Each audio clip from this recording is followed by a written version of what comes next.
Fellow Malawians, Honorable Kenneth Chitatata, kwamba Nandi Katolitoli, Msonda, village headman, Katolitoli. Masiku angapo apitawo natulusa voice note VN imene ndinachenjeza anthu amene amazitcha kuti ndatsogoleri mu chipani cha DPP kuti inuyo musazinamize ife tinali ku DPP. DPP ndi chipani cha Lomwe. Lomwe ake aku Thyolo. Ku Thyolo kwake kwa Goliati.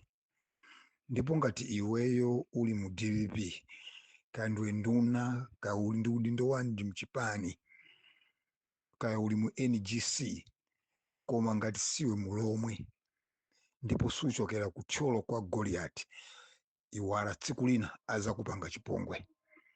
DPP amakonda kugwiritsa ntchito anthu ukathandiza akafuna zimene akufunazo amakupanga chipongwe. Andinanena kuti ena mwangoyithandiza DPP kubera mavoti kuti ilowe mboma, mwangoyithandiza DPP kuti aloweso mboma, koma amene apindule ndi Alomwe ake aku Thyolo kwa Goliati. Tamva kuti cabinet apanga reshuffle. What I see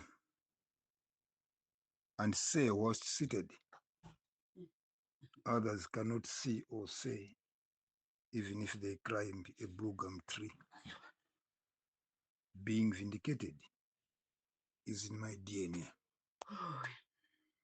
Have a blessed night. May the Lord Almighty bless you, cover you with his blood.